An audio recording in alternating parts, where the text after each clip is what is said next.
I'm the Chris part of this YouTube channel named Chris Goes Vroom. This channel will be all about sim racing, mainly in VR, starting off with content using Assetto Corsa and Automobilista 2. If you'd like to know a little about me, I'm an Aussie and I've been a big fan of Formula 1 since 1991, when I saw Ayrton Senna win the rain-soaked Australian Grand Prix in his Marlboro McLaren on the telly. The first racing sim I ever played was Jeff Crammond's Formula 1 Grand Prix back in 1992, so that kind of shows my age. I'm envious of you younger peeps out there who are in your prime and now experiencing what I reckon is a golden age of sim racing. You lucky sods. Anyways, enough about me, and let's get into some racing. Today we'll start off with a new series in Assetto Corsa by doing the first of 11 rounds of the 1967 Formula 1 World Championship, beginning with Kyalami, South Africa. You can find all the links for the GPL mod 1967 cars created by Bazza, the track and other bits and pieces that I'm using in the description below. Okay, so the first thing we'll do is have a look at each F1 car competing in our 67 championship. So I'll just pop out of my car and we'll have a wander down pit lane and check out each car. Here we have my Brabham BT24 with a Repco V8 3-litre engine. Formula 1 became a 3-litre engine formula in 1966. Our driver will be named Peter Petrolhead, and he'll be the third member of the Brabham team this season. The BT24 has a steel tube space frame with a fiberglass body, where generally the other cars on the grid use aluminium monocoques. You really didn't want to crash these cars because you had more than a 50% chance of dying a horrible death. These 300km/h coffins on wheels had the fuel tank surrounding the driver's cockpit, so if you didn't die by going from 300 km/h to zero all of a sudden, then you'd probably fry in a fireball of flames anyway. And here is my Aussie team leader, Sir Jack Brabham's Brabham, who's the 1966 F1 World Champion. Which makes him the only driver in history to win a championship in a car of his own make. Next is New Zealander Denny Holmes Brabham. He won the 67 Drivers World Championship in real life, with Sir Jack coming in second, giving Brabham the 1967 F1 Constructors Championship as well.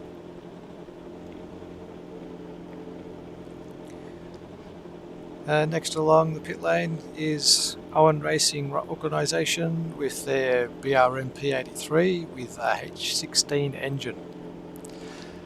That's a massive piece of metal at the back of that car. The H16 engine was essentially two 8-litre boxer engines bolted together in a H configuration. The BRM P83 was around 100 kilos or 220 pounds overweight compared to any other car on the grid. But it sounded mean, but it made the car slow. This is Sir Jackie Stewart's BRM. The Scotsman did manage to score 2 podiums in real life in the 67 championship.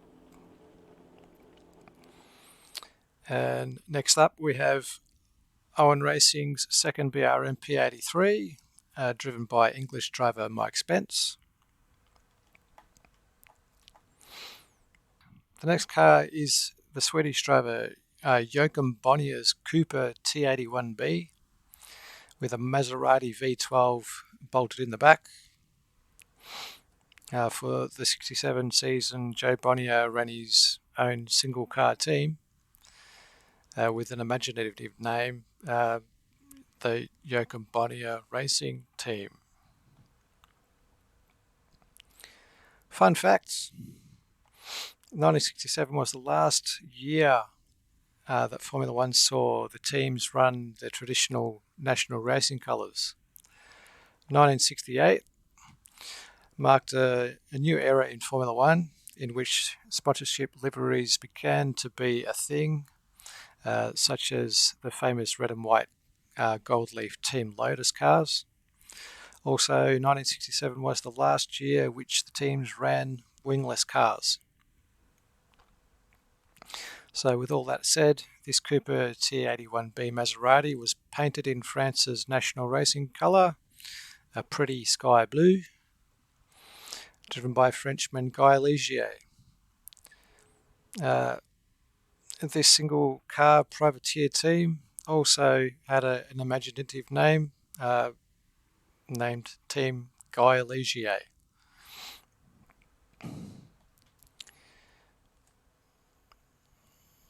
The next Cooper car company, T81 Maserati, is that of German-born but Austrian-represented Jochen Rindt. You may have heard of him in F1 history as Formula One's only posthumous F1 World Champion when he died in the 1967 Italian Grand Prix, but he had enough points in the bag to still lead the Drivers' Championship at the end of the season in 1970.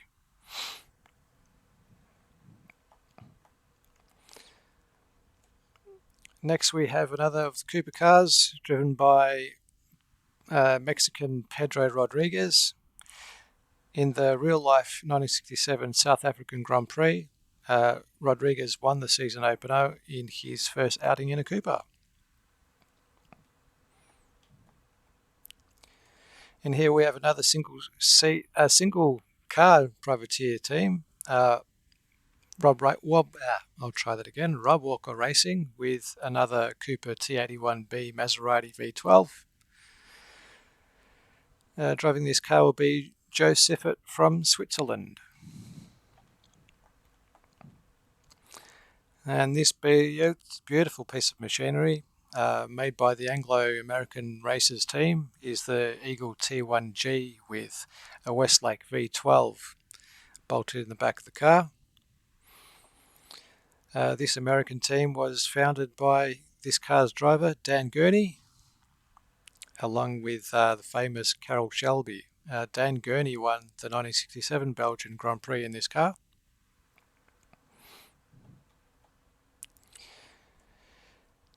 Next up we have the second Eagle Westlake, driven by American driver Richie Ginther.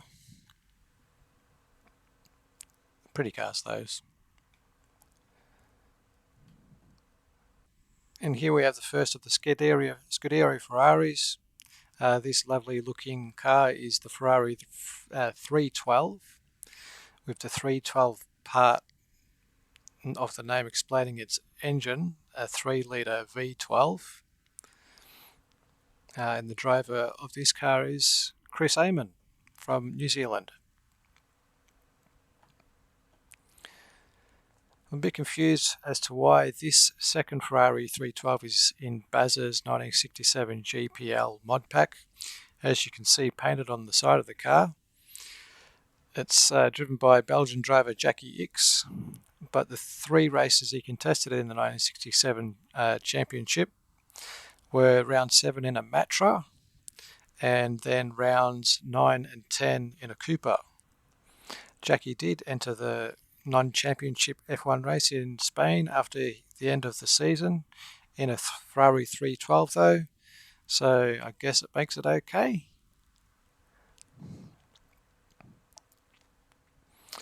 Next we have the third Ferrari 312, driven by the Italian driver Ludovico Scarfiotti. I'm sorry to the Italians there if I butchered that.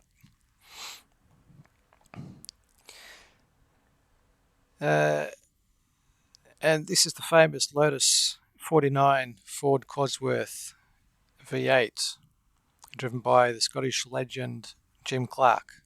The 49 wasn't introduced until the third round of the season in 1967 at Zandvoort. If it did race all 11 rounds of the championship, then Jim Clark most likely would have won the 67 championship, but not to be. Next is Jim Clark's teammate, Damien Hill's dad, Graham Hill.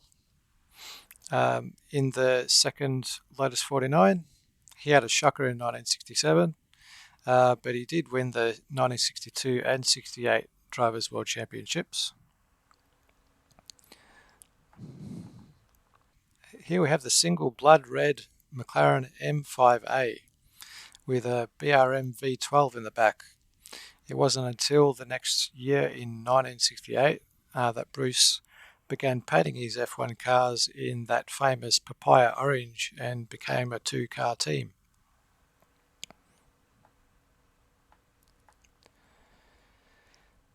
And this is Englishman John Surtees's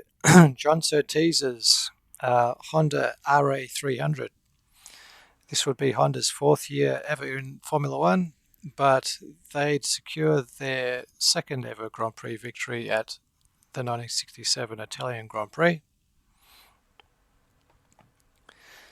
And this little thing here is the Matra MS7 with a Ford 1.6 litre four-cylinder engine. It's actually a Formula 2 car and entered in just 3 Grand Prix in 1967.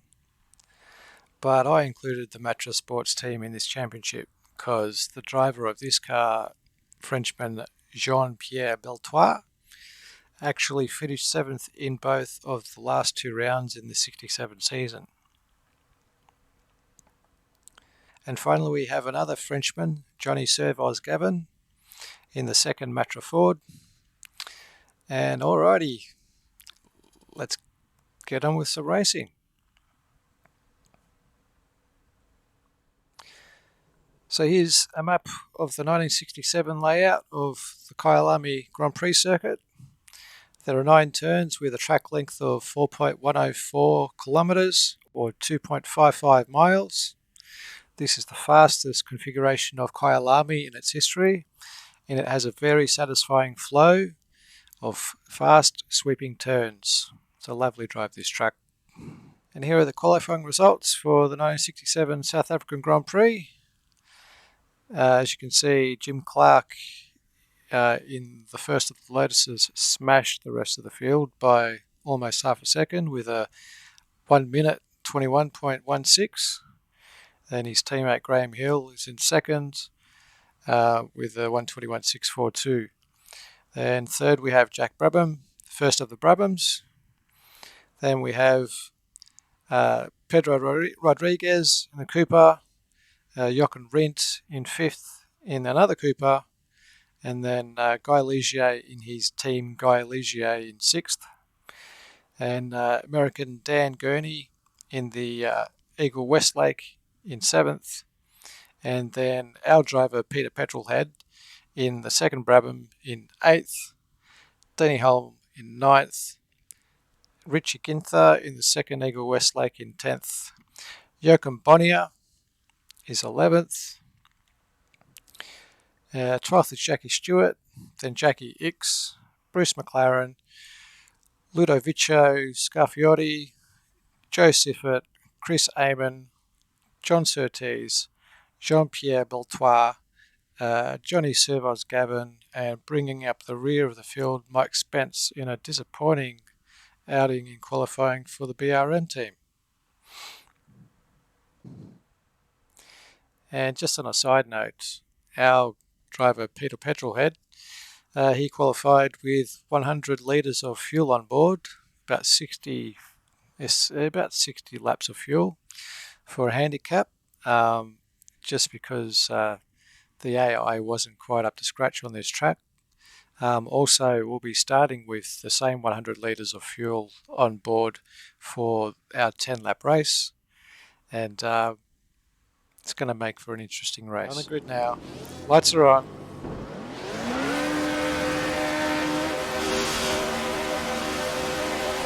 Here we go. Guy Ligier with a bad start. Held me up. the run down to Crowthorne. It's turn 1.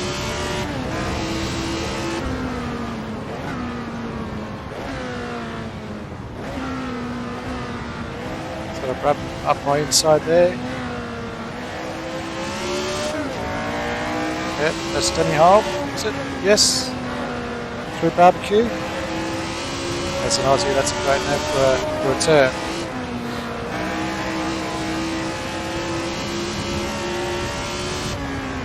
Into Sunset. Still beside me, I think I can still hear it. There he is. Club corner. Clubhouse corner.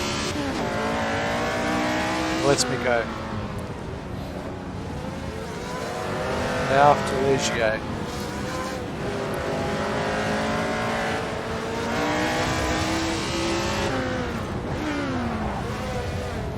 Up the inside, got a cross lap.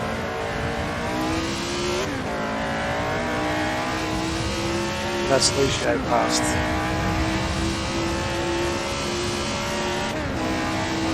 With a kink. Out of the home straight.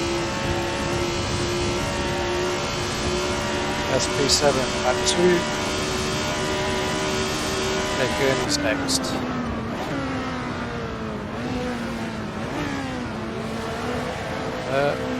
Crossed up again.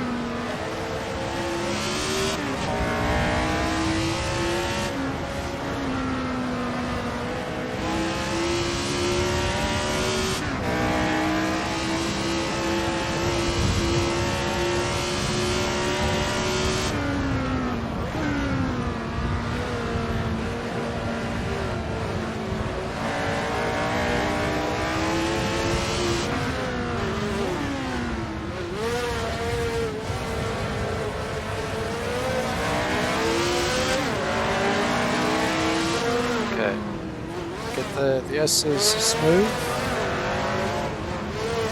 Maybe pull up on him into the last corner, or the second last corner, the Kinker corner. At the inside of Dangun. And that's another position man, I think.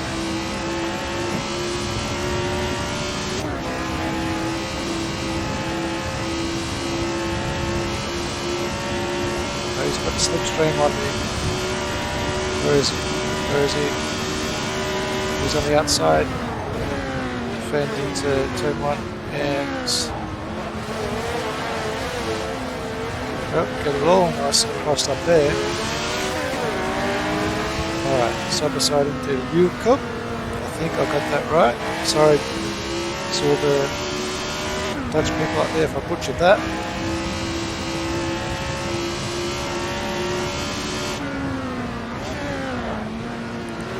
Still beside me through Sunset.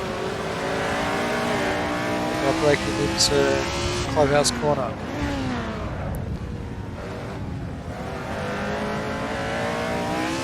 And yep, got him.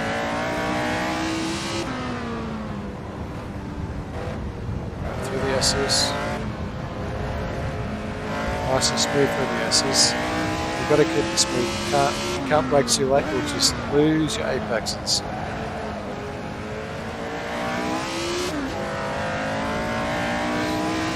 Okay, I think that's way up to 6 now.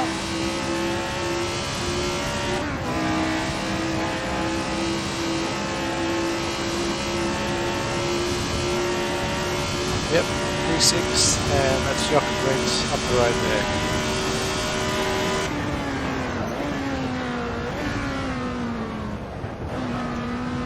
Well, it looks like Brent has passed somebody to Crowthorne, turn 1.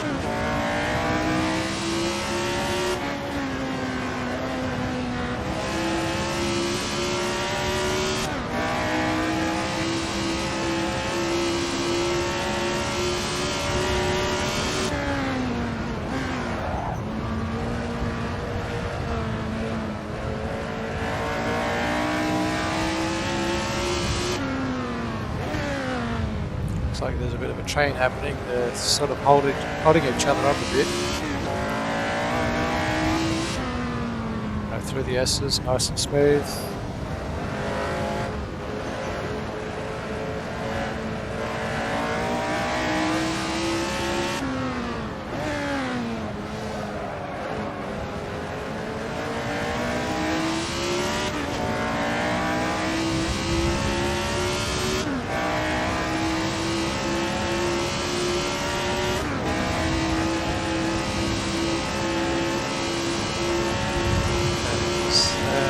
That's Pedro Rodriguez. Okay, let's see if we can get the slipstream.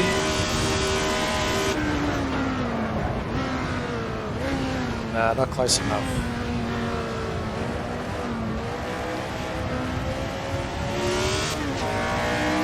Well, looks like we've got a train of 5 cars happening here. And that may be Jim Clark, who's pulled out a bit of a lead out in front. Had to back out of that.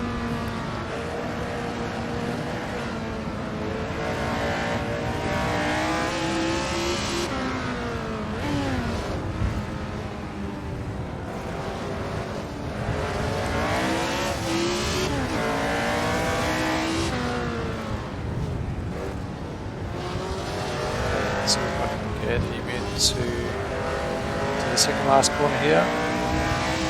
Try and outbrake him. No, Rodriguez isn't letting me in. Alright, another slipstream, much closer this time. And it's a slipstream train. There we go.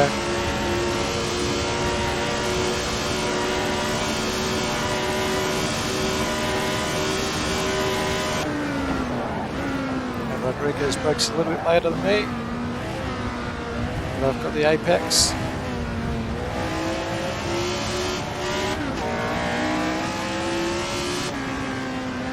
Wheel cop. And we've got it.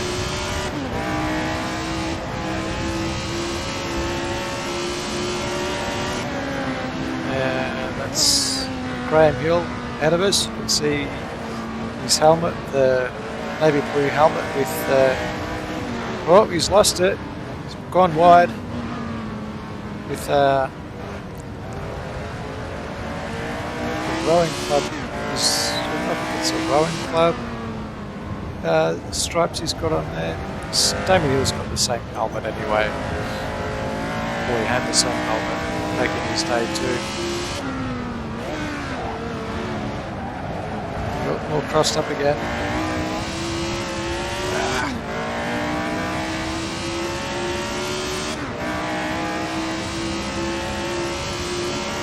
A bit of ground on hill there. Hill's got a slipstream up ahead.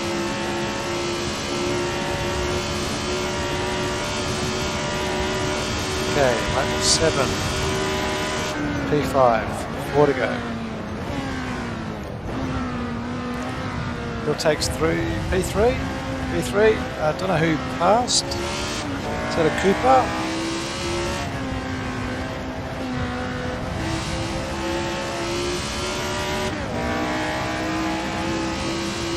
Who's the Cooper ahead of us?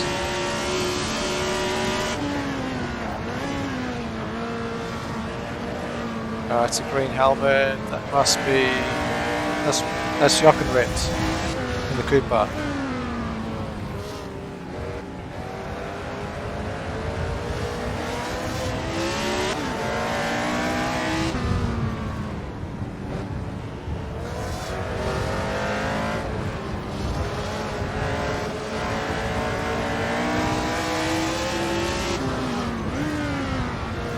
Jochen's left the door open before. Oh, that's too easy, Jochen. What are you doing, mate?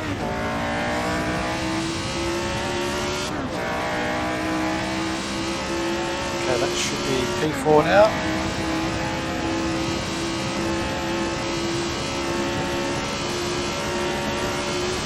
Okay, 3 laps to go. P4, see if we can make it a podium for our first outing here. That's Hill. I think he's just past the Brabham. Brabham must have been Jack Brabham.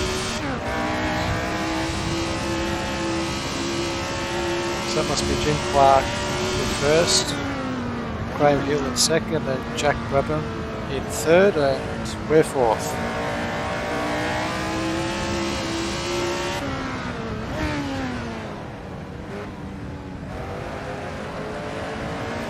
So it's 2 low tie. It's 2 Brabhams.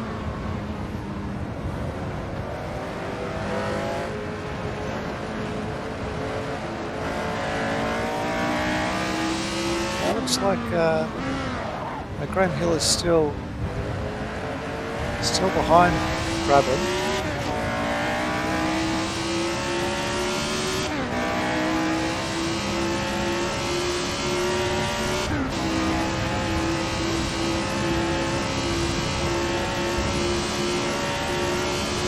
Okay, 2 laps to go.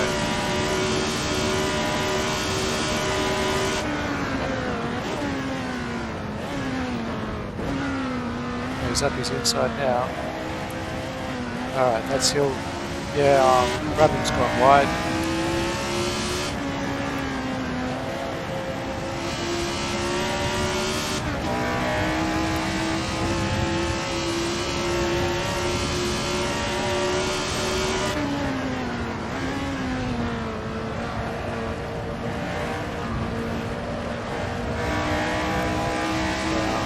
Jim Clark's left us all for dust. That battle for the podium places is really holding us up.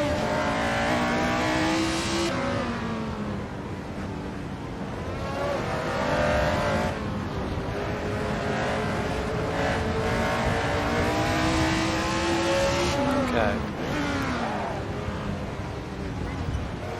He's up there, so here we go. Get a good run onto the straight. No, Brabham's got the better run. Alright, slipstream time. Ah, shit. The bloody message at the top of the screen distracted me. Leader is on the front lap. Of course. I've lost that ground at Brabham now. Alright, last lap. Looks like Jim Clark's got this one.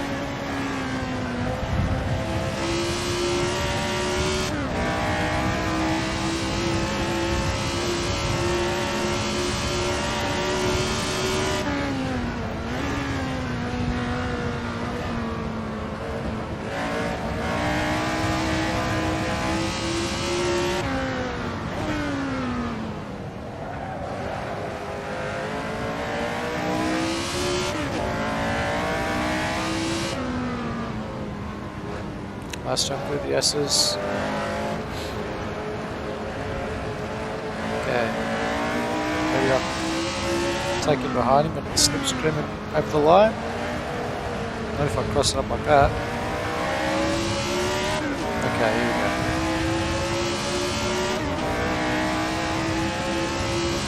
Can I slippy Brabham? Nah, too far back. Ah, shit! Jack, I'm sorry, Jack! I'm sorry! Oh. Okay.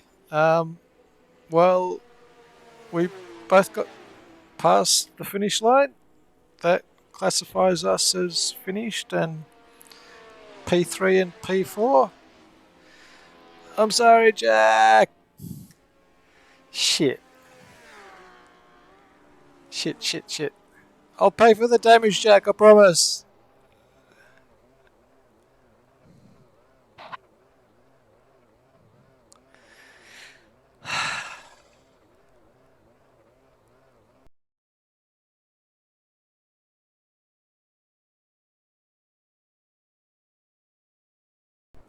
Well, that's not the way you want to end your first race. Taking out your boss over the finish line.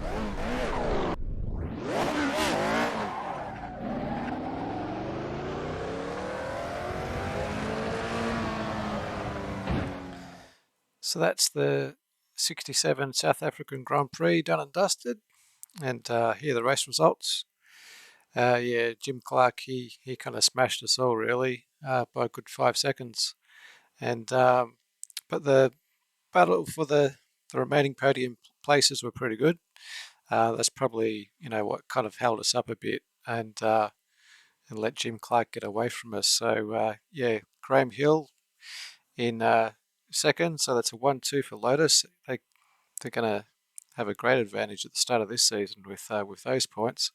Third, Jack Brabham, and us, Petrolhead. We finished fourth, so third and fourth's not a bad start for Brabham. Pedro Rodriguez and Jochen Rindt, Dan Gurney, Guy Legier, Denny Holm. Don't know what happened to him. He kind of fell down the order, I think. Richie Ginther, Chris Amon. Joachim Bonnier, Joe Siffert, Ludovicio, Scaffiotti, Mike Spence, Jackie X, Jackie Stewart, Bruce McLaren, John Surtees, and the two Matra sports cars bring up the back. Johnny Servos Gavin and Jean-Pierre Beltois. So this is the Drivers' Championship points after round one. As you can see, the points are a little bit different to how they are compared to today's points in F1 races. Instead of 25 points for the win, you get only 9.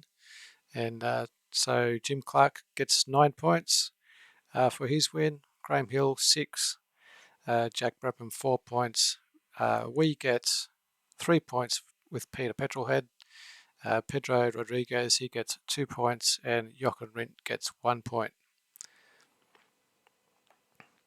And here's the Constructors' Championship points as of round one.